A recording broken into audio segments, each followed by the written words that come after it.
안녕하세요. 저는 베이징 대학교 국제관계학을 전공하는 왕리웨이입니다. 중화민족의 우월성을 전 세계에 알리고 특히 그 보잘것없는 한반도 남쪽 나라가 감히 우리 중국과 비교되는 것을 절대 용납할 수 없는 엘리트 유학생이죠. 하지만 최근 베이징 대학교 도서관에서 우연히 본 기사가 저를 완전히 격분시켰습니다. 어떤 하얼빈 출신 배신자가 한국 교환학생을 다녀와서는 한국이 중국보다 살기 좋다는 헛소리를 떠들어댔다는 것입니다. 저는 즉시 그 글을 찾아 읽어보았는데 첫 문장부터 저의 혈압을 치솟게 만들었습니다. 한국이 중국보다 못 사는 나라라는 말만 듣고 자라왔지만 이번 한국 교환학생을 계기로 이게 전부 조작된 거짓이라는 것을 알게 되었다. 뭐라고요? 조작된 거짓이라고요? 우리 위대한 중화인민공화국이 그 조그만 반도 국가보다 못 산다고요? 저는 당장 이 터무니없는 주장을 반박하기 위해 나섰습니다. 그런데 그 배신자가 든 첫 번째 예시가 무엇인지 아십니까? 한국에는 구멍바지라는 것이 없다는 것이었습니다. 구멍바지, 그러니까 아이들이 대소변을 볼 때 편하게 하기 위한 우리의 실용적인 전통 육아법을 무시하다니. 이것은 5000년 중화 문명에 대한 모독입니다. 저는 즉시 베이징 왕푸진 거리로 나가 주변 사람들에게 물어보았습니다. 동지, 한국이 우리보다 잘 산다고 생각하십니까? 50대로 보이는 한 남성이 코웃음을 쳤습니다. 무슨 소리? 한국은 미국의 식민지 아닙니까? 우리는 독립국가인데. 저는 고개를 끄덕이며 다음 사람에게 물었습니다. 20대 여대생이었는데 그녀의 대답은 저를 당황스럽게 만들었습니다. 글쎄요. 제 친구가 서울에 여행 갔다 왔는데 거리가 정말 깨끗하고 사람들이 조용하대요.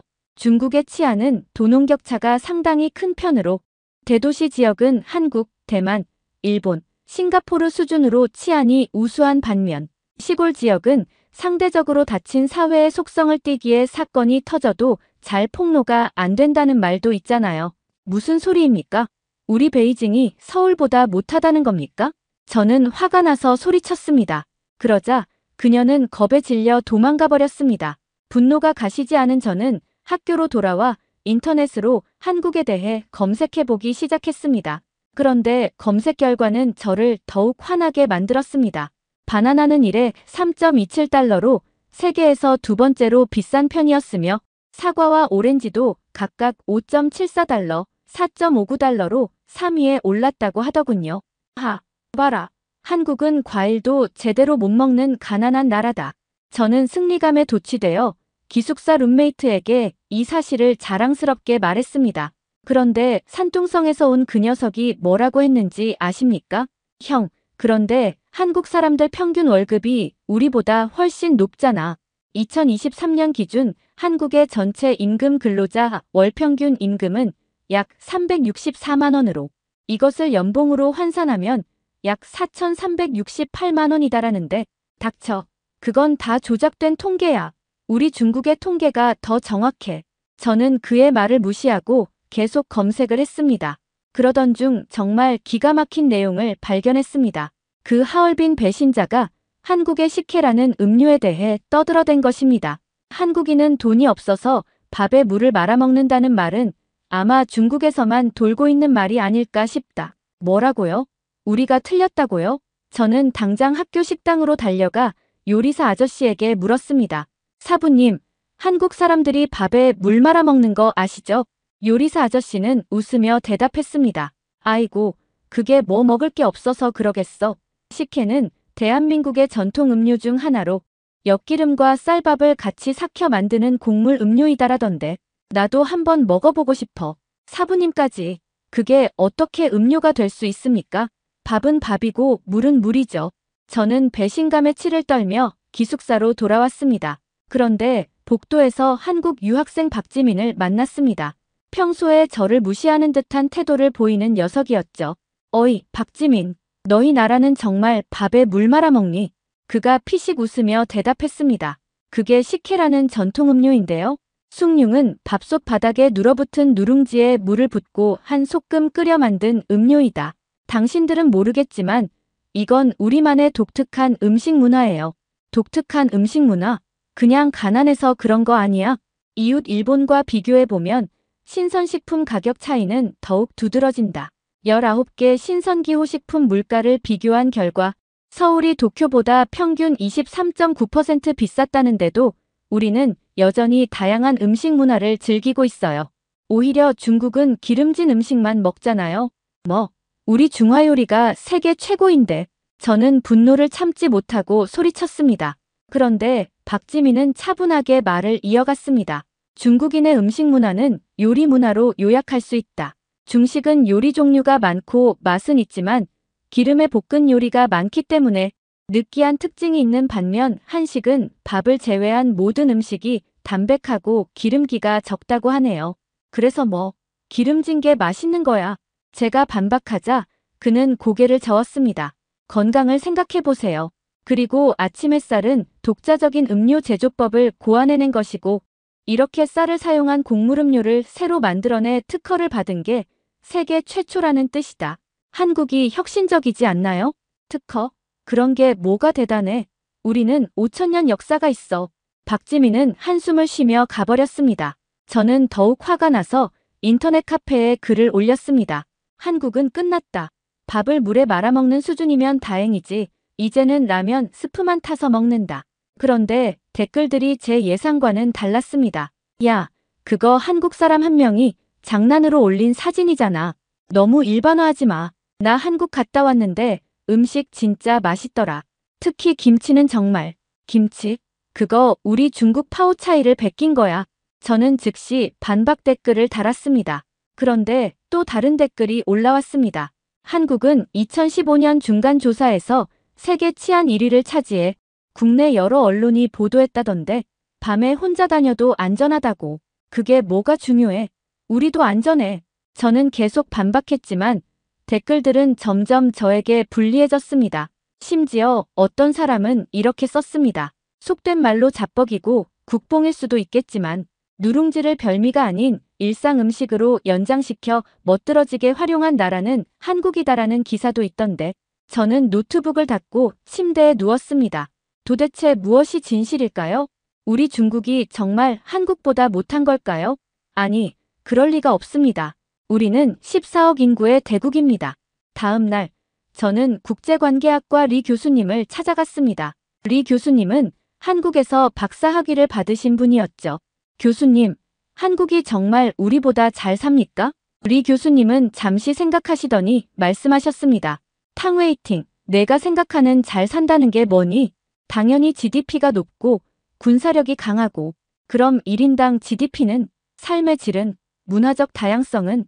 저는 말문이 막혔습니다. 리 교수님은 계속하셨습니다. 내가 한국에서 공부할 때 느낀 건 그들이 작은 것에서 행복을 찾는다는 거였어. 쌀 문화를 공유하는 한중, 일중, 숭늉은 한국만이 즐기는 음식 문화이다라는 것처럼 그들은 자신들만의 독특한 문화를 만들어가고 있지. 하지만 교수님, 우리가 더 위대하지 않습니까? 위대함이란 게 뭐니? 타인을 무시하고 자신만 옳다고 주장하는 거니? 저는 아무 말도 할 수 없었습니다. 리 교수님은 부드럽게 말씀하셨습니다. 각 나라마다 장단점이 있어. 중요한 건 서로를 이해하고 배우는 거야. 저는 교수님 연구실을 나와 캠퍼스를 걸었습니다. 그때 한국 유학생들이 모여서 도시락을 먹는 모습을 보았습니다. 그들은 김밥과 김치를 나눠 먹으며 웃고 있었죠. 갑자기 저도 배가 고파졌습니다. 학교 매점에 가서 라면을 사 먹으려다가 문득 한국 라면이 눈에 들어왔습니다. 잠시 망설이다가 하나 집어들었습니다. 이거 맛있나요? 옆에 있던 중국 학생이 물었습니다. 몰라요. 한번 먹어봐야죠. 저는 뜨거운 물을 부어 라면을 끓였습니다. 첫 젓가락을 입에 넣는 순간 맵고도 감칠맛 나는 맛이 입안 가득 퍼졌습니다. 나쁘지 않았습니다. 아니, 솔직히 맛있었습니다. 어떻게 이런 맛이? 그때 옆 테이블에 한국 학생이 말했습니다. 맛있죠? 우리나라 라면은 세계적으로 인기가 많아요. 저는 고개를 끄덕일 수밖에 없었습니다. 하지만 여전히 인정하고 싶지 않았습니다. 그래도 우리 중국 음식이 더 다양하고 맛있어요. 그럼요. 중국 음식도 정말 맛있죠. 저도 마라탕 자주 먹어요. 그 학생의 대답에 저는 또 말문이 막혔습니다. 왜 그는 경쟁하지 않고 서로를 인정하는 걸까요? 며칠 후 저는 다시 그 하얼빈 배신자의 글을 읽어보았습니다. 이번에는 조금 다른 관점으로 읽어보려고 노력했죠. 그런데 마지막 문장이 눈에 들어왔습니다. 당신이 한국에서 차별을 받지 않으려면 당신이 먼저 한국에 대해 존경심을 표해야 할 것이다. 존경심이라. 저는 그동안 한국을 얼마나 무시했던가요? 그들의 문화를, 음식을, 삶의 방식을. 하지만 여전히 저는 중화 사상에서 벗어날 수 없었습니다. 아니야. 우리가 더 위대해. GDP도 우리가 더 높고, 인구도 더 많고, 역사도 더 길어. 저는 다시 인터넷에 글을 올렸습니다. 한국의 식혜? 그냥 가난의 상징일 뿐이다. 우리 중국의 풍부한 요리 문화와는 비교도 안 된다. 그런데 이번에도 예상치 못한 댓글이 달렸습니다. 형, 너 진짜 한국 가본 적 있어? 나는 서울에서 1년 살았는데 그들의 음식 문화는 정말 독특하고 멋있더라. 뭐가 멋있어? 밥에 물 말아 먹는 게. 그게 단순히 물 말아 먹는 게 아니라 밥솥 바닥에 눌어붙은 누룽지에 다시 물을 붓고 푹 끓여서 숭늉도 만드셨다. 이와 같은 누룽지와 숭늉은 다른 나라에서는 찾아볼 수 없는 한국 고유의 독특한 맛의 음식이며 음료이다라고 하잖아. 저는 화가 나서 노트북을 닫아버렸습니다. 도대체 왜 다들 한국 편을 드는 거죠? 그날 밤 저는 꿈을 꾸었습니다. 꿈속에서 저는 서울의 어느 식당에 있었습니다. 테이블 위에는 김치와 여러 반찬들이 놓여 있었고 사람들은 조용히 식사를 하고 있었죠. 여기 숭늉 한 그릇 더 주세요. 옆 테이블의 할머니가 주문하는 소리가 들렸습니다. 저는 호기심에 그 숭늉이라는 것을 바라보았습니다. 투명한 갈색 액체에서 구수한 향이 났죠. 한번 드셔보실래요? 할머니가 저에게 물었습니다. 저는 고개를 저었지만 할머니는 웃으며 한 그릇을 저에게 건넸습니다. 처음엔 다 그래요. 한번 마셔보면 그 맛을 알게 될 거예요. 저는 조심스럽게 한 모금 마셨습니다. 따뜻하고 구수한 맛이 목을 타고 내려갔죠. 이상하게도 마음이 편안해지는 느낌이었습니다. 어때요? 나쁘지 않네요. 꿈에서 깬 저는 혼란스러웠습니다. 왜 그런 꿈을 꾼 걸까요? 다음 날, 저는 베이징의 한국 식당을 찾아갔습니다. 정말로 그 숭늉이라는 것이 어떤 맛인지 궁금했거든요. 숭늉 한 그릇 주세요. 네, 숭늉이요? 저희는 그런 메뉴가. 아, 그럼 식혜는 있나요? 식혜는 있습니다. 잠시 후 나온 식혜를 마셔보니 달콤하면서도 고소한 맛이 났습니다. 확실히 독특한 맛이었죠. 이게 그들이 자랑하는 전통 음료인가? 그때 옆 테이블에서 대화 소리가 들렸습니다. 미국과 중국의 차이는 금액으로 7조 4,810억 달러이다. 이 금액은 미국의 경제 성장이 2023년 수준에서 변화가 없고 중국의 연평균 GDP 성장률을 5%로 가정 시 중국 경제가 미국을 추월하기 위해선 약 6년이 걸린다는 의미이다라고 하던데 그래도 아직 갈 길이 멀지 않나? 저는 귀를 기울였습니다. 중국인들끼리 하는 대화였죠. 솔직히 말해서 우리가 경제 규모는 커도 삶의 질은 쉿, 조심해. 여기 사람 많아. 그들의 대화가 끊겼습니다. 하지만 저는 알 수 있었습니다. 모든 중국인이 저처럼 맹목적인 애국심에 빠져 있는 건 아니라는 것을요. 식당을 나온 저는 다시 한번 그 하얼빈 배신자의 글을 읽었습니다. 이번에는 반박하려는 마음보다는 이해하려는 마음으로요. 한국의 지하철과 버스는 정말 쥐죽은 듯이 조용하다. 저도 인정해야 했습니다. 베이징 지하철의 시끄러움은 때로 저도 힘들 때가 있으니까요. 그런데도 저는 여전히 우기고 싶었습니다. 그래도 우리가 더 잘 산다. 우리는 대국이다. 마치 주문을 외우듯 저는 계속 중얼거렸습니다. 며칠 후 국제관계학과 세미나가 있었습니다. 주제는 동아시아 국가들의 문화 교류였죠. 발표자 중에는 한국에서 온 김 교수님도 있었습니다. 한마디로 중국인의 음식 문화는 요리 문화로 요약할 수 있다. 중식은 요리 종류가 많고 맛은 있지만 기름에 볶은 요리가 많기 때문에 느끼한 특징이 있는 반면 한식은 밥을 제외한 모든 음식이 담백하고 기름기가 적다고 볼 수 있습니다. 이는 각국의 환경과 역사가 만들어낸 독특한 문화죠. 김 교수님의 발표를 들으며 저는 불편했습니다. 왜 우리 음식을 느끼하다고 하는 거죠? 세미나가 끝난 후 저는 김 교수님께 다가갔습니다. 교수님, 중국 음식이 느끼하다는 건 편견 아닙니까? 아, 오해하신 것 같네요. 느끼하다는 게 나쁘다는 뜻은 아니에요. 각 나라마다 선호하는 맛이 다른 거죠. 중국인들은 기름진 맛을 좋아하고 한국인들은 담백한 맛을 선호하는 경향이 있다는 거예요. 하지만 탕웨이팅 학생 문화에는 우열이 없어요. 다만 차이가 있을 뿐이죠. 저는 아무 말도 하지 못했습니다. 김 교수님은 미소를 지으며 말을 이었습니다. 제가 중국에 처음 왔을 때 마라탕에 빠져서 매일 먹었어요. 한국에서는 맛볼 수 없는 매력이 있거든요. 정말요? 네. 각 나라의 음식은 그 나라의 역사와 문화를 담고 있어요. 그걸 이해하고 즐기는 게 진정한 국제인 아닐까요? 교수님의 말씀에 저는 깊은 생각에 빠졌습니다. 뭘 기준으로 하느냐에 따라 다르지 않을까? 중국국제금융공사가 2022년에 발표한 자료에 따르면 중국인 약 94%인 13억 2,800만여 명의 월소득이 약 5천 위안화 약 89만 원 미만에 불과했으며라는 통계도 있잖아. 그건 인구가 많아서 그런 거야. 그래, 맞아. 하지만 그게 핑계가 될 수 있을까? 저는 대답할 수 없었습니다. 다음 날, 저는 도서관에서 한국 관련 책들을 찾아 읽기 시작했습니다. 적을 알아야 이길 수 있다는 생각에서였죠. 하지만 읽으면 읽을수록 제 확신은 흔들렸습니다. 저는 책을 덮고 도서관을 나왔습니다. 하지만 마음 한구석이 불편했죠. 일주일 후, 저는 또 다른 충격을 받았습니다. 중국 CCTV에서 한국의 K-팝이 세계적으로 인기를 끌고 있다는 뉴스를 본 것입니다. 한국의 문화 산업이 세계 시장에서 큰 성공을 거두고 있습니다. BTS는 저는 TV를 꺼버렸습니다. 인정하고 싶지 않았습니다.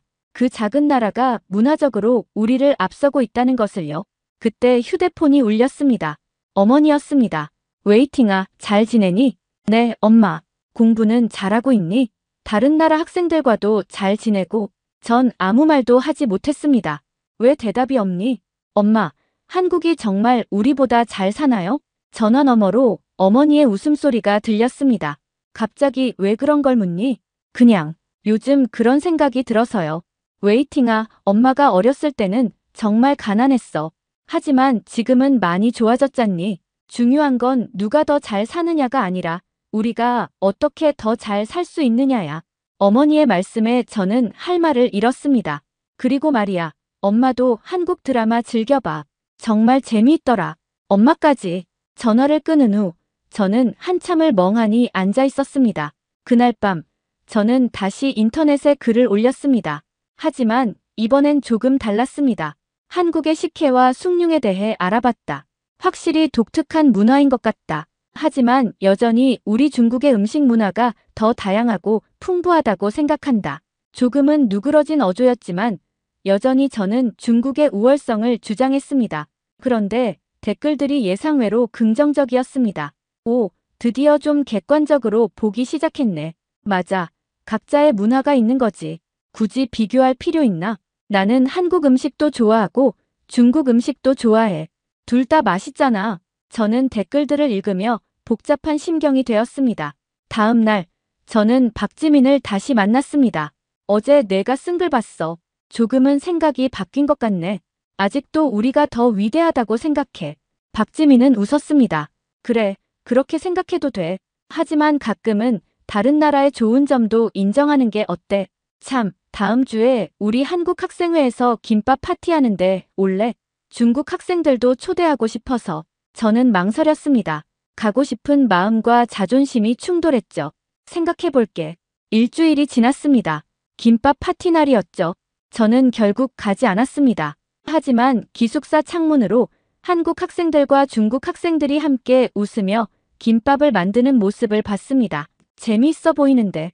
그때 룸메이트가 김밥을 들고 들어왔습니다. 야, 이거 진짜 맛있어. 너도 먹어봐. 난 됐어.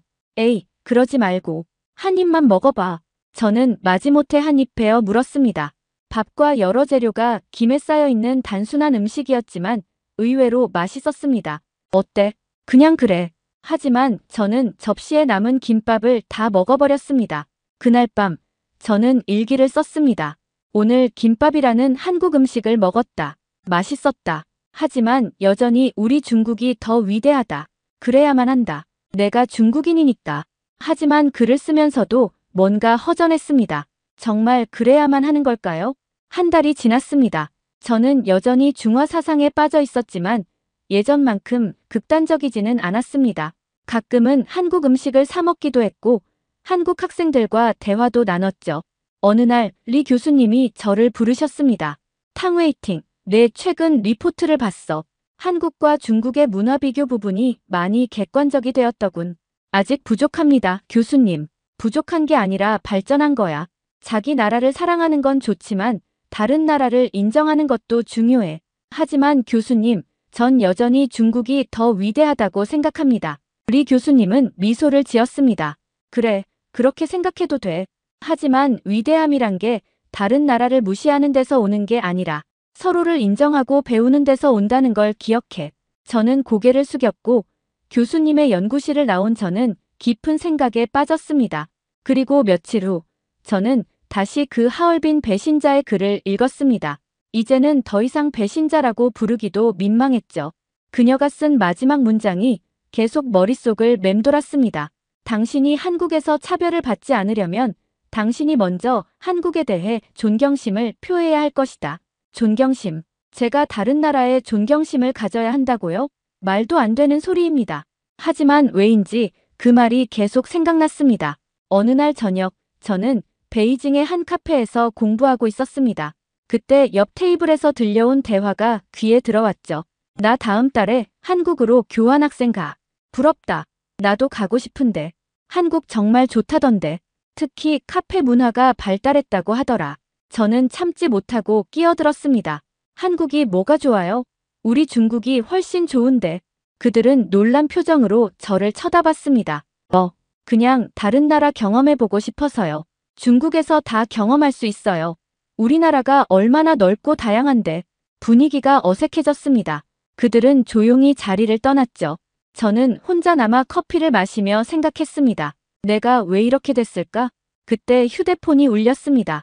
베이징에서 사귄 일본인 친구 사토시였습니다. 웨이팅. 내일 시간 있어. 중국 친구들이랑 한국 친구들이랑 다 같이 만리장성 가려고 하는데. 한국 친구들도 가? 응. 다들 너도 오면 좋겠다고 하던데. 저는 망설였습니다. 한국 학생들과 함께 우리의 자랑스러운 만리장성을 가다니. 알았어, 갈게. 다음 날 우리는 만리장성으로 향했습니다. 한국, 일본, 베트남, 그리고 중국 학생들이 함께였죠. 만리장성에 오르면서 저는 자부심이 넘쳤습니다. 이게 바로 우리 중국의 위대한 유산이야. 세계 7대 불가사의 중 하나지. 정말 대단해요. 장관이네요. 다들 감탄했습니다. 저는 득의양양했죠. 그런데 박지민이 말했습니다. 정말 대단한 건축물이에요. 근데 이걸 만들면서 얼마나 많은 사람들이 희생됐을까요? 그건 위대한 일에는 희생이 따르는 법이야. 그래도 사람의 생명이 가장 중요하지 않을까요? 저는 할 말을 잃었습니다. 정상에 올라 경치를 구경하던 중 한국 학생 하나가 말했습니다. 중국은 정말 역사가 깊은 나라네요. 우리나라도 역사는 오래됐지만 이런 거대한 건축물은 없어요. 그럼 우리가 훨씬 위대하지. 제가 자랑스럽게 말했습니다. 그런데 그 학생은 웃으며 대답했습니다. 각자의 방식으로 역사를 만들어 온 거죠. 중국은 거대한 건축물로, 우리는 한국, 싱가포르, 일본은 이런 투자 외에도 총기를 사용하지 않는 문화, 질서를 지키게 하는 교육, 유교적 질서 의식을 지녔다는 공통점이 있다는 것처럼 다른 방식으로요. 저는 또 반박하고 싶었지만 다들 화목한 분위기를 깨고 싶지 않았습니다. 하산하면서 우리는 도시락을 나눠 먹었습니다. 각자 준비해온 음식들을 나눴죠. 이거 제가 만든 김밥이에요. 드셔보세요. 박지민이 김밥을 건넸습니다. 저는 마지못해 받아 먹었죠. 어때요? 먹을만해. 사실은 정말 맛있었습니다. 하지만 인정하고 싶지 않았죠. 집으로 돌아오는 버스 안에서 저는 창밖을 보며 생각했습니다. 오늘 하루는 즐거웠다. 인정하기 싫었지만 다른 나라 친구들과 함께한 시간이 즐거웠습니다. 그날 밤 저는 일기를 썼습니다. 오늘 만리장성에 갔다. 우리 중국의 위대함을 다시 한번 느꼈다. 하지만 다른 나라 친구들과 함께여서 더 즐거웠던 것 같기도 하다.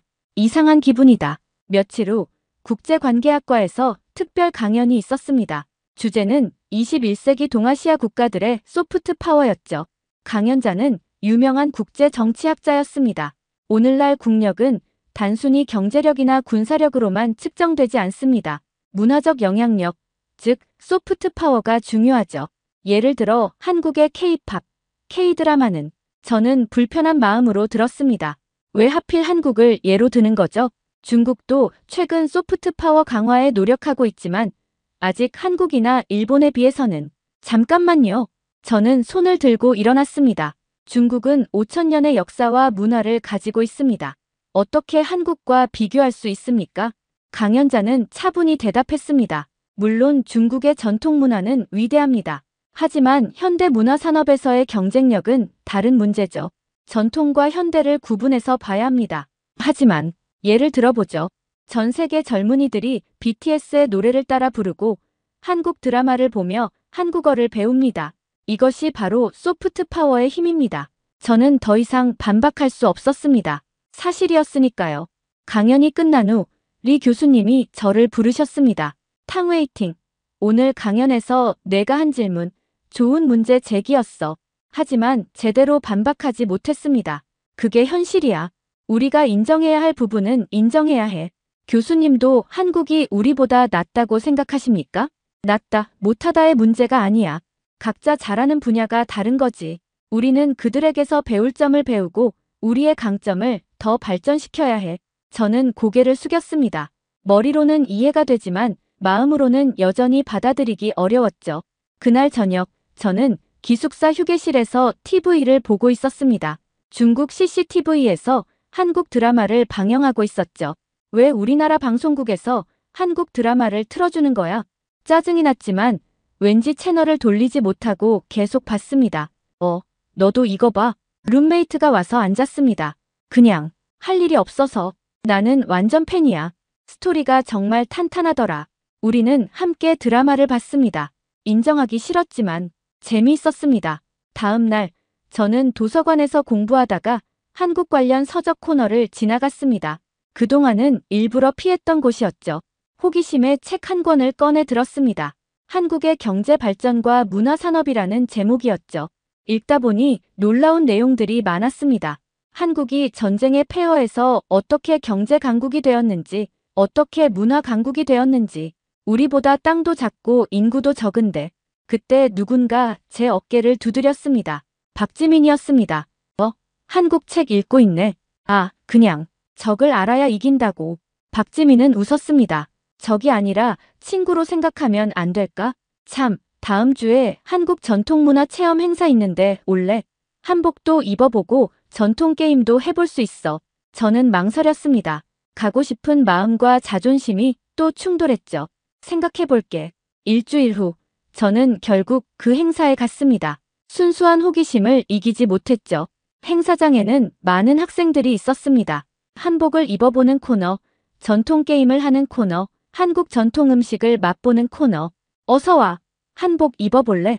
박지민이 저를 한복 체험 코너로 데려갔습니다. 난 중국 전통 의상이 더 화려하고 아름다워. 그래, 중국 의상도 정말 아름답지. 하지만 한번 입어봐. 다른 매력이 있을 거야. 마지못해 한복을 입어봤습니다. 거울을 보니 나쁘지 않았습니다. 어때? 잘 어울리는데? 그냥 그럭저럭이야. 하지만 속으로는 꽤 마음에 들었습니다. 전통 게임 코너에서는 윷놀이를 배웠습니다. 이게 한국 전통 게임이에요. 설날에 가족들이 모여서 해요. 우리도 설날에 가족이 모이는데. 맞아요. 비슷한 점이 많죠? 문화라는 게 서로 영향을 주고받으며 발전하는 거니까요. 저는 고개를 끄덕였습니다. 그래도 마음속으로는 우리 문화가 원조야라고 생각했지만요. 음식 코너에서는 떡과 전통차를 맛봤습니다. 이게 식혜예요. 전에 마셔본 적 있죠? 응. 이번에는 더 맛있게 느껴졌습니다. 익숙해져서일까요? 행사가 끝날 무렵 한국 학생회장이 마무리 인사를 했습니다. 오늘 와주신 모든 분들께 감사드립니다. 문화 교류를 통해 서로를 이해하는 것, 그것이 진정한 국제화 아닐까요? 다들 박수를 쳤습니다. 저도 마지못해 박수를 쳤죠. 집으로 돌아오면서 저는 복잡한 심정이었습니다. 그렇게 시간이 흘러 2학년이 끝나갈 무렵이었습니다. 저는 여름방학에 교환학생을 갈 기회가 생겼습니다. 여러 나라 중에서 선택할 수 있었죠. 미국, 영국, 일본, 아니면 고민 끝에 저는 결정했습니다.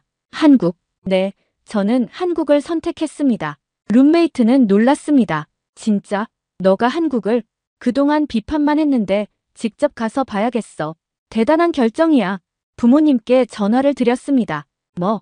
한국으로 교환학생을 간다고? 아버지는 화를 내셨습니다. 미쳤구나. 왜 하필 한국이야? 아빠, 적을 알아야 이긴다고 하셨잖아요. 어머니가 거들었습니다. 그래, 가서 직접 보고 오는 것도 좋겠네. 우리 웨이팅이 더 성장하겠지. 결국 부모님의 허락을 받았습니다. 출발 전날, 저는 짐을 싸면서 복잡한 심정이었습니다. 내가 정말 한국에 가는구나. 그동안 그렇게 무시했던 나라에. 공항에서 박지민이 배웅을 나왔습니다. 한국 가서 좋은 경험 많이 하고 와. 궁금한 거 있으면 언제든 연락해. 고마워. 내 덕분에 많이 변한 것 같아. 아니야, 너 스스로 변한 거야. 비행기에 오르면서 저는 생각했습니다. 한국에서 무엇을 보게 될까? 내 생각이 또 바뀔까? 하지만 한 가지는 확실했습니다. 저는 여전히 중화민족의 자손이고 중국을 사랑합니다. 그러나 이제는 더 넓은 세상을 볼 준비가 되었습니다. 아니, 어쩌면 아직도 준비가 안 됐을지도 모릅니다. 하지만 시도해볼 가치는 있습니다. 왜냐하면, 사실 저도 잘 모르겠습니다. 그냥 가보는 거죠. 여전히 중국이 최고라고 생각하지만 조금씩 세상을 배워가는 중입니다. 감사합니다. 두 번째 사연 바로 시작하겠습니다. 안녕하십니까. 저는 중국인 군사물자 납품업자 장샤오롱이라고 합니다. 저는 어려서부터 우리 중국이야말로 세계의 중심이며 동아시아 일대 국가들은 전부 우리를 부러워하고 필사적으로 흉내내고 있다고 믿어왔습니다. 특히 한국이라는 나라가 가장 눈에 거슬렸습니다. 늘 우리 중국 문명을 베꼈다고 생각했습니다. 음식이며 옷차림, 무술, 심지어는 말투까지 우리를 모방하고 있다고 여겼습니다. 그런데도 요즘 들어 웬일인지 한국이 자꾸 각종 무기나 최첨단 기술 분야에서 전 세계의 관심을 받고 있습니다. 이거 참 기가 막히고 코가 막힐 노릇입니다. 제가 보기에는 한국은 원래 아무것도 스스로 만들어 내지 못하는 나라였는데 말입니다. 그래서 저 장샤오롱이 직접 나서서 이 터무니없는 상황을 확인하고 무엇이 진실인지 밝히고자 결심했습니다. 처음에는 제 거래처인 파키스탄 쪽에서 큰 연락이 왔습니다. 인도와의 국경 분쟁이 다시 거세지고 있으니 중국산 자주포인 SH-15 차륜형 자주포를 더 대량으로 필요로 한다고 했습니다. 사실 이 자주포는 우리 중국이 자랑스럽게 내놓은 최신 무기 중 하나입니다. 굳이 비교하자면 한국에서 만든 K9 자주포 정도와 비슷한 수준을 표방하고 있지요. 하지만 제 생각에는 당연히 중국산이 더 월등할 것이라고 확신했습니다. 이 SH 자주포를 인도나 한국 따위와 비교하는 것 자체가 제 입장에서는 어이가 없었습니다. 그런데 파키스탄 군부에서도 괜히 한국 자주포 이야기를 슬며시 꺼내더군요. 딱 들으면서 불쾌했습니다. 언제부터 한국이 이런 대화에서까지 거론될 만큼 커졌나. 저는 그저 파키스탄 장성들에게 웃으며 말했습니다. 우리 중국이야말로 일찍부터 강력한 지상 무기 기술을 보유하고 있었고 K9는 결국 우리를 흉내낸 결과물일 뿐이라고요. 하지만 파키스탄 쪽에서도 그냥 넘기진 않았습니다. 그들도 꽤 오랫동안 한국의 무기들을 눈여겨보고 있더군요. K9 자주포는 벌써 많은 나라에 수출되었고 인도에서도 상당한 수량을 배치해왔다는 것입니다. 게다가 인도가 한국산 무기를 들여오면서 포병 전력을 강화했다는 소식은 파키스탄에 큰 위협이 되었습니다. 파키스탄 군부가 한국 무기에 대한 정보를 확보하겠다며 계속 저에게 질문을 던졌습니다. 솔직히 저는 한국 무기에 대해 아는 게 별로 없었지만 제 자존심이 허락하지 않더군요. 그래서 입에서 나오는 대로 한국산 무기는 내구성도 약하고 사거리도 중국산보다 짧고 결국 싸구려 기술이라 믿을 만한 게 못 된다고 큰소리쳤습니다. 어차피 파키스탄 장성들도 저를 신뢰하니 제 말을 믿을 거라고 생각했습니다. 그러던 차에 인도에서 무슨 총기 사고가 발생했다고 했습니다. 가슈미르 지역에서 발생한 사건이었는데 민간인 관광객들에게까지 총을 난사해 수십 명이 사망했답니다. 그러자 인도 정부가 그 배후로 파키스탄을 지목했고 전쟁 분위기가 고조되었습니다. 인도가 선제 타격에 나서겠다는 말이 들려왔고 파키스탄도 가만히 있지 않았지요. 이 과정에서 저는 양쪽 정보를 모두 주시해야 했습니다. 왜냐하면 저는 중국 무기를 중개하는 입장이지만 실제로 무기가 사용되는 전장을 눈으로 확인해야 훗날 사업을 제대로 할 수 있기 때문이었습니다. 사건 초기에는 그저 국지전 수준으로 끝날 줄 알았습니다. 하지만 인도가 라팔 전투기까지 출격시키고 파키스탄 쪽에서 중국산 전투기인 젠10 계열을 사용했다는 이야기가 흘러나오면서 분위기가 심각해지는 모양새였습니다. 저야말로 그 젠10 전투기의 수출 계약을 연결한 사람 중 하나였기에 파키스탄이 이를 제대로 운용해 줄 거라 믿었습니다. 동시에 속으로는 인도의 라팔 전투기를 과연 중국 전투기가 상대할 수 있을지 약간의 의문도 들었습니다. 물론 공식적으론 중국 전투기는 세계 최고 수준이다. 라팔 따위는 발 밑에도 못 미친다라고 자신있게 공언했지만 개인적으로는 라팔이 결코 만만치 않음을 잘 알고 있었습니다. 그러던 중 믿을 수 없는 소식이 전해졌습니다. 파키스탄이 중국산 전투기로 인도 공군 전투기들을 여러 대 격추했다는 겁니다. 파키스탄 정부 고위급 인사가 국회에서 직접 밝혔다고도 했습니다. 그것만 듣고도 저는 몹시 흥분했습니다. 드디어 우리 중국 무기가 가치를 증명했다. 세상 모두가 우리 중국 무기의 위력을 보게 되었겠거니 했지요. 파키스탄 정치인들은 중국과의 혈맹 덕분에 우리는 승리했다라는 식으로 떠들고 중국 국내 매체들도 자화자찬 기사를 쏟아냈습니다. 괜히 제 마음 한구석에서는 왠지 모를 통쾌함이 치솟았습니다. 아직 제대로 확인된 정보가 아니었음에도 저는 그저 역시 우리 것이 최고라고 확신했습니다. 그런데 조금 더 현장 정보를 듣다 보니 뭔가 수상쩍은 구석들이 있었습니다. 이쪽의 발표만으로는 파키스탄이 엄청난 승리를 거둔 것 같았는데 인도 측에서는 아직 전투기가 격추된 바 없다고 반박하고 있었고 서방 언론들도 즉각적인 확인이 어렵다고 하더군요. 저는 잠시나마 스쳐 지나간 불안감을 제 스스로 부정했습니다. 그래도 우리 중국 무기가 인도 무기를 이길 수밖에 없지 않나. 중국은 언제나 세계 최고니까. 이렇게 마음을 다시 다잡고 제 사업 파트너인 파키스탄군 지휘관에게 연락해서 현장 상황을 조금 더 구체적으로 파악하기 시작했습니다. 그 사이에 인도에서는 미사일과 정밀유도 폭탄을 사용해 파키스탄 내 거점들을 선제 타격했다고 했습니다. 그런데 파키스탄도 가만히 있지 않고 자국 영토에 진입한 인도 전투기들을 맞받아치며 일부를 격추시켰다 주장했습니다. 인도 전투기 조종사들을 포로로 잡았다는 말도 흘러나왔습니다. 공식 발표가 어지럽게 뒤섞인 덕분에 상황이 혼란에 빠졌습니다. 그러나 파키스탄과 중국 SNS에서는 중국 무기 대승리를 외치며 엄청난 축제 분위기를 내고 있더군요. 저는 이런 흐름이 당연하다고 생각했습니다. 어차피 한국이나 인도 따위는 중국에 맞설 수 없으니까요. 하지만 한편으로 한국 이야기가 계속 거론되는 것이 신경에 거슬렸습니다. 파키스탄군이 SH-15 자주포를 대규모로 배치했는데 인도군에서는 한국산 K9 자주포를 전선에 배치해 맞선다는 소식이었습니다. 이건 솔직히 조금 이상했습니다. 제가 알기로 인도는 러시아 무기를 많이 도입해왔고 프랑스, 이스라엘 무기도 쓰는 편이지만 한국산 자주포가 그렇게까지 널리 쓰일 줄은 몰랐습니다. 그러니 점점 불안했습니다. 만약 인도가 한국산 K9로 파키스탄의 중국산 SH-15를 일방적으로 제압해버린다면 저처럼 중국 무기를 수출하는 입장에서는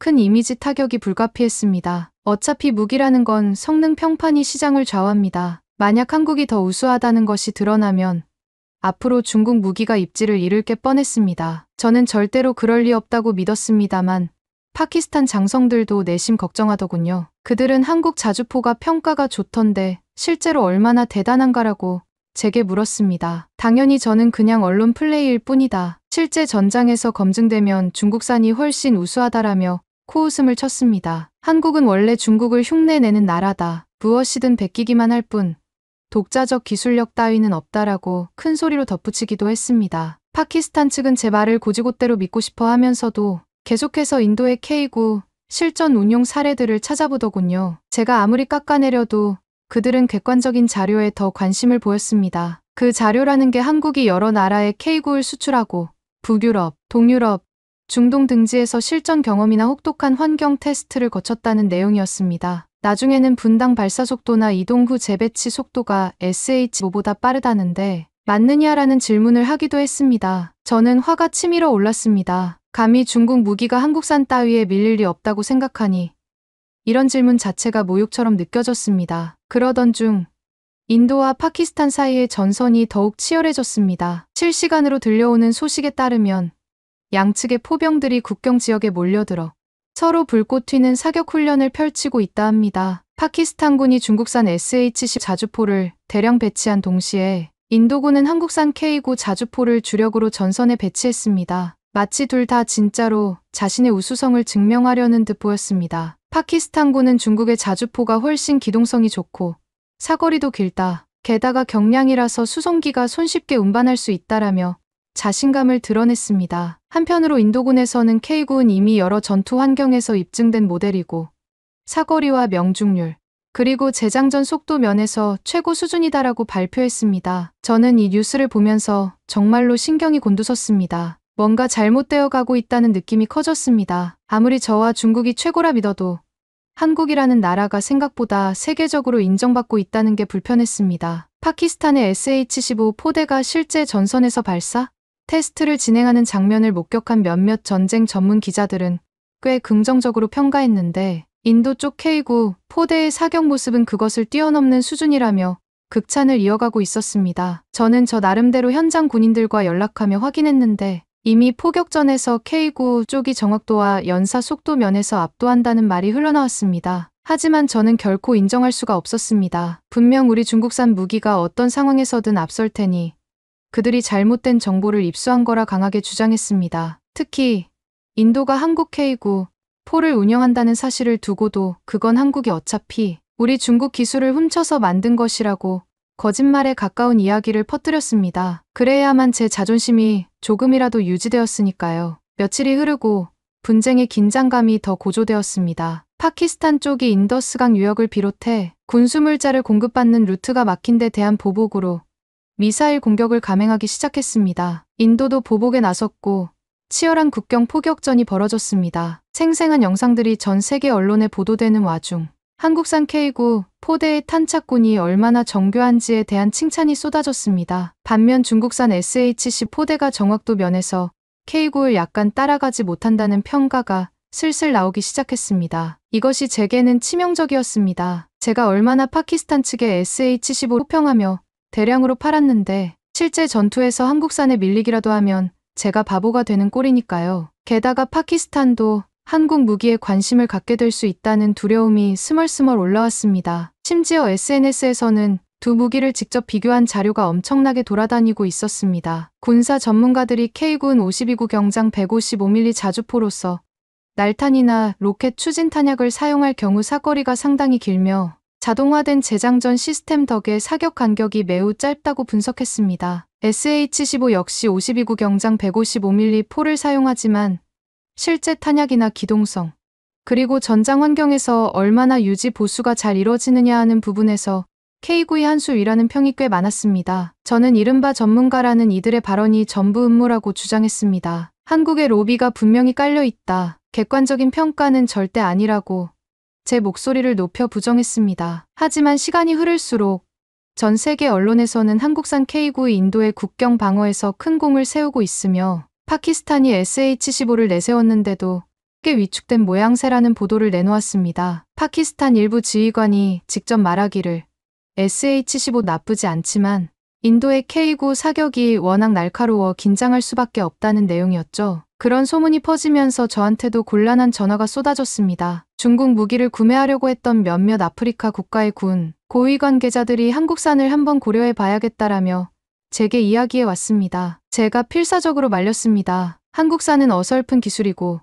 오직 중국산이 전 세계 최강이다라면서 증거 없는 주장을 계속 펼쳤습니다. 그래야만 제가 지금껏 쌓아온 사업 기반을 지킬 수 있으니 말입니다. 그러나 상황이 좋지 않게 돌아가더군요. 제게 연락을 해온 어느 아시아 국가의 군 고위 장성은 한국에서 이미 K9를 도입해 실전 배치한 여러 나라 정보를 찾아본 뒤 굉장히 만족스러워했다는 겁니다. 그는 제게 이미 현장에서 검증된 자주포는 K9이 더 확실해 보인다. SH-15는 실전 예가 적잖나라며 노골적으로 불신을 드러냈습니다. 저는 속에서 불이 나는 기분이었습니다. 그렇다고 제가 대놓고 화를 낼 수도 없었지만 결국 저는 목소리를 낮춰 우리가 이미 파키스탄에서 실전 예를 만들어 가고 있다. 잠시만 기다려달라. SH-15가 한국산 따위를 넘어선다는 걸 곧 보여주겠다라고 무리하게 약속해버렸습니다. 안 그러면 그 장성의 마음을 되돌릴 방법이 없었으니까요. 파키스탄과 인도 간에는 포격전이 격화되었습니다. 양국 모두 뒤를 봐주는 우방이 있었는데 파키스탄은 말 그대로 우리 중국이 든든한 버팀목이었습니다. 인도는 러시아나 서구 국가, 그리고 어찌 보면 한국까지도 무기 거래로 연결되어 있었습니다. 솔직히 개인적으로는 이번 분쟁이 더 심각해지지 않길 바랐습니다. 무기는 팔아도 전쟁이 터져버리면 저나 제 중국 기업 파트너들도 정세가 너무 위험해지기 때문입니다. 하지만 이미 상황은 걷잡을 수 없이 커졌습니다. 언론에서는 언제라도 대규모 충돌이 발생할 수 있다고 예측했습니다. 인도군은 K9를 비롯해 여러 러시아제 자주포와 미사일 전력을 증강하고 파키스탄군도 SH-15를 추가로 전선에 배치했습니다. 어딜 가든 중국산 대 한국산의 대결 구도라는 식으로 이야기가 오갔습니다. 저는 이 구도를 정말 싫어했습니다. 왜냐하면 만약 결과가 좋게 나오면 상관없지만 만에 하나 중국이 밀리는 결과가 나오면 창피함은 온전히 제가 떠안아야 했으니까요. 그러던 중 포병끼리의 대규모 충돌이 실제로 벌어졌습니다. 양측이 서로 6시간 넘게 포격전을 벌였는데 이 과정에서 드론 영상을 통해 사격 정확도를 확인할 수 있었던 언론과 군사 전문가들이 속속 분석 보고서를 내놓았습니다. 그 내용이 저를 절망하게 만들었습니다. K9이 더 빠른 사격 속도와 더 정확한 명중률을 보였고 SH-15는 특히 장비 사격 시 탄착군이 크게 벌어진다는 것이었습니다. 저는 이 자료가 날조라며 펄쩍 뛰었습니다. 파키스탄이 제대로 사용법을 숙지하지 못했거나 한국이 검은 돈을 써서 이런 허위 데이터를 퍼뜨렸을 것이라고 억지 주장을 펼쳤습니다. 제가 보기엔 K9이란 자주포도 결국 우리 중국 기술을 베낀 존재라고밖에 볼 수 없었으니까요. 하지만 전선에서 실제로 싸우는 파키스탄 병사들은 다른 반응을 보였습니다. 그들은 SH-10 나쁘지 않다. 그러나 K9의 집중 사격이 생각 이상으로 위협적이라는 말들을 주고받았습니다. 어떤 병사는 언론 인터뷰에서 K9 탄이 날아오면 정말로 한치의 오차 없이 명중에 긴장된다. 반면 우리가 쏘는 탄은 장거리에서 조금씩 빗나가는 듯한 느낌이다. 아마 경험 차이도 있겠지만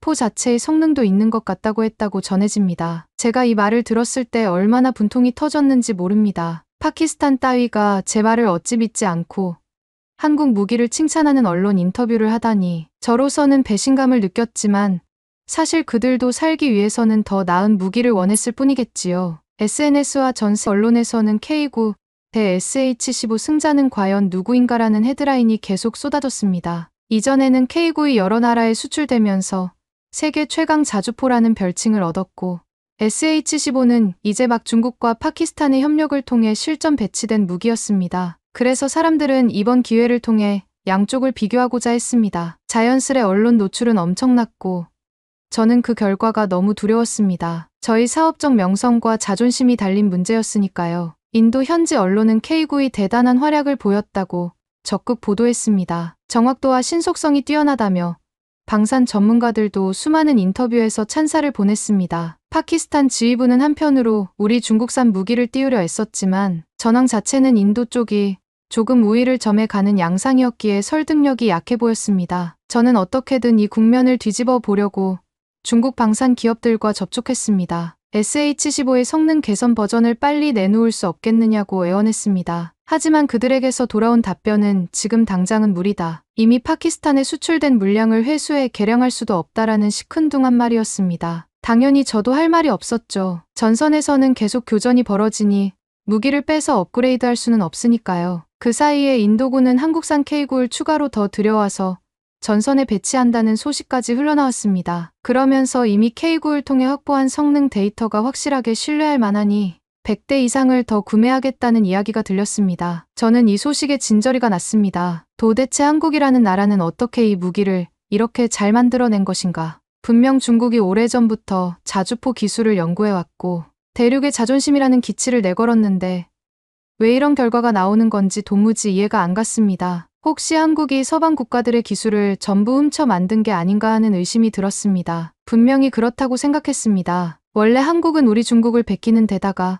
이번에는 미국이나 유럽 기술을 몰래 도입해 K9를 완성했을 것입니다. 제 결론은 늘 같았습니다. 한국이란 나라는 자력으로는 아무것도 못한다는 것이죠. 하지만 주변 사람들은 다르게 말했습니다. 한국은 몇십 년 동안 꾸준히 자주포와 전차를 개발해왔고 자국 내 상당한 연구 인력을 투입했기에 이런 성과를 낸 것이다. 군생활 경험이 있는 한국 남성들 상당수가 이 자주포를 다루는 훈련을 했고 실용적이고 사용 편의성을 높인 기술에서 우위를 지닌다. 이런 의견이 팽배해지면서 저만 점점 고립되는 느낌을 받았습니다. 저는 그런 이야기는 전부 한국이 만들어낸 홍보라고 매도하며 파키스탄 장성들에게 끝까지 중국이 훨씬 우수하다고 우겼습니다. 머지않아 전황이 우리 쪽에 유리하게 돌아갈 것이라고도 장담했습니다. 그러나 전투 결과는 제 바람과 다르게 흘렀습니다. 인도가 라팔 전투기를 활용해 파키스탄 영공을 잠시 장악하고 이어서 지상에서는 K9 자주포가 파키스탄 진지를 강타했다는 현지 소식이 들려왔습니다. 파키스탄이 SH-15로 맞불을 놓았다고 하지만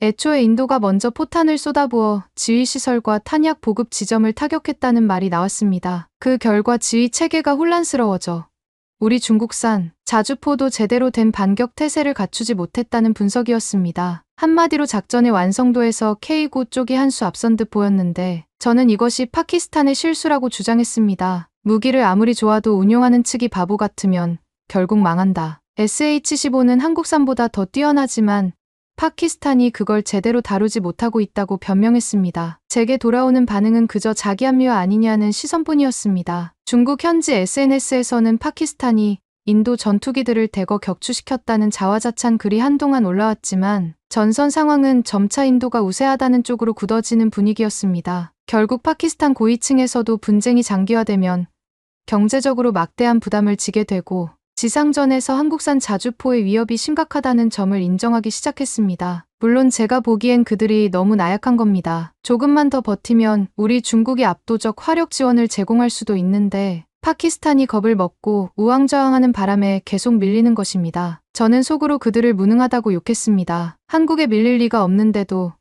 그들은 현실을 너무 빨리 수용한다고 생각했습니다. 역시 동맹으로는 믿음이 부족하다 싶었습니다. 중국인을 이렇게 곤란하게 만들다니 말도 안 되었습니다. 일각에서는 이참에 파키스탄이 아예 한국산 무기 구매를 검토할 거라는 소문까지 돌았습니다. 저는 그 이야기를 듣고 체면이 말이 아니었습니다. 사업가로서도 치명적이겠지만 저 개인의 중국인으로서의 자존심이 완전히 무너지는 기분이었습니다. 설마 파키스탄이 한국 무기를 사겠느냐? 그건 우리 중국에 대한 배신이다. 분명 말도 안 되는 헛소문이라고 목소리를 높여 부정했습니다. 그러나 마음 한구석에는 불안감이 엄습했습니다. 혹여나 실제로 그런 계약이 성사된다면 저는 완전히 웃음거리가 되고 말 테니까요. 이렇듯 전쟁 상황이 복잡하게 얽히는 가운데 저는 파키스탄 전선 한복판을 직접 방문해 보았습니다. 물론 너무 위험해서 깊숙이 들어갈 수는 없었지만 지휘부가 있는 후방 기지 정도는 접근이 가능했습니다. 거기에 도착하자마자 눈에 들어온 것은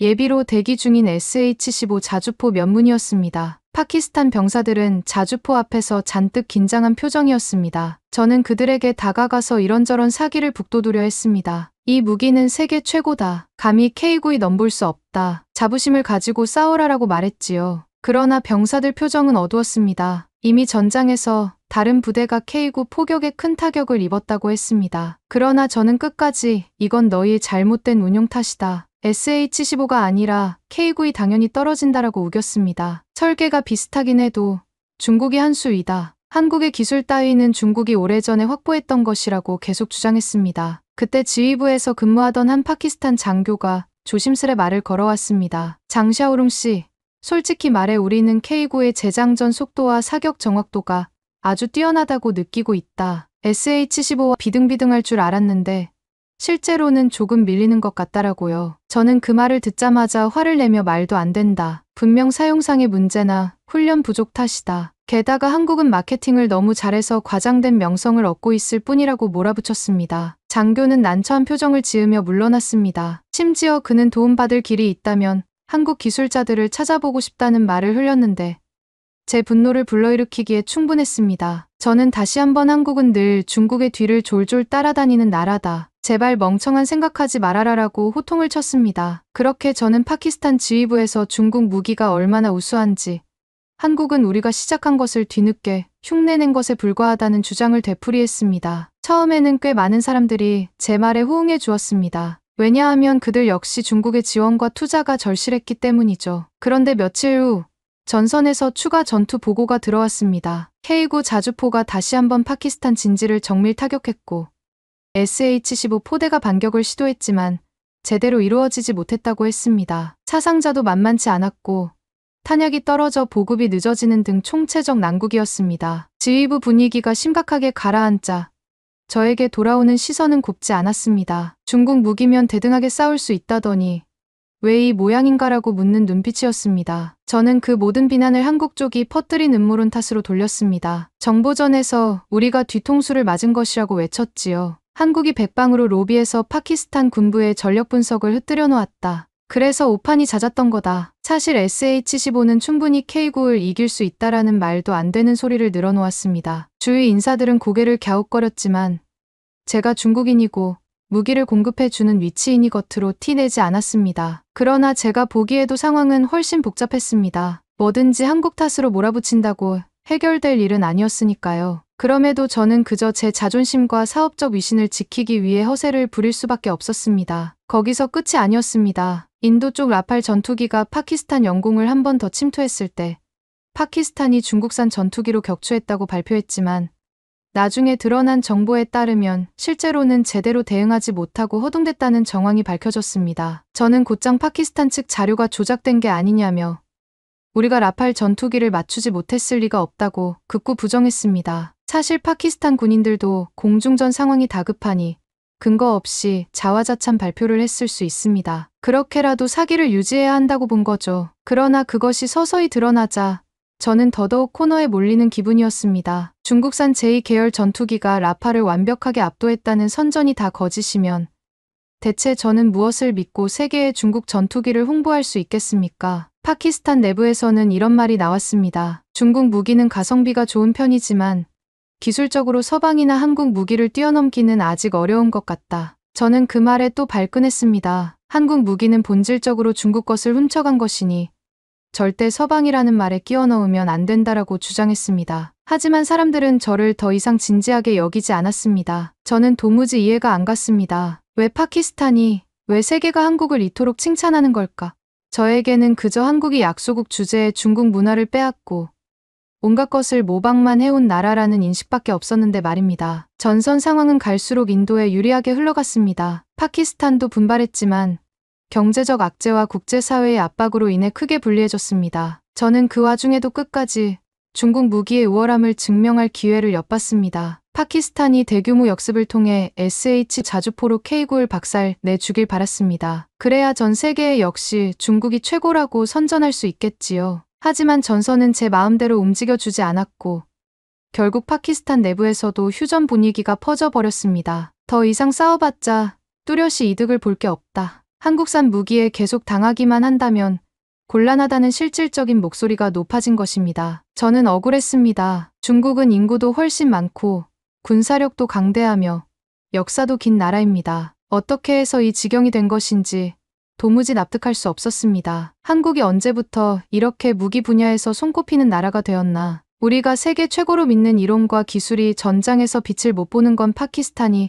허술해서라는 합리화를 멈추지 않았습니다. 분명 우리 무기는 더 나은데 실제로는 K9이 주목받는 이유를 제 딴에는 한낱 서구, 언론과 한국 로비의 장난이라고 폄하했습니다. 그러나 국제사회의 관심은 이미 한국에게 쏠리고 있었습니다. 어쩌면 한국이 앞으로 더 많은 계약을 따내고 국제 방산 시장에서 지속적으로 영향력을 키울 것이 뻔했습니다. 결국 파키스탄 지휘부는 이번 분쟁에서 드러난 여러 교훈을 바탕으로 군 현대화를 재검토하겠다는 공식 발표를 했습니다. 저는 그 뜻이 무슨 의미인지 너무나 잘 알았습니다. 분명히 한국 무기를 도입할 가능성도 열어두겠다는 말 아니겠습니까? 저는 울분에 차서 지휘부 인사들에게 전화를 걸었습니다. 이건 배신이다. 중국은 그동안 파키스탄을 도와왔는데 어찌하여 한국 따위를 검토한다는 말인가라고 다그쳤습니다. 하지만 돌아오는 답변은 무척 냉담했습니다. 장샤오룽 씨, 우리는 살아남아야 한다. 그리고 이번에 K9의 우수성을 직접 느꼈다. 귀하가 말하던 중국 무기의 압도적인 위력은 어디 갔는가. 그러니 혹시 모를 상황에 대비해 한국 무기에 대한 정보도 알아볼 뿐이다라고 말입니다. 저는 끝까지 한국이 우수할 리가 없다. 이번 일은 전략적 운용이 잘못되었고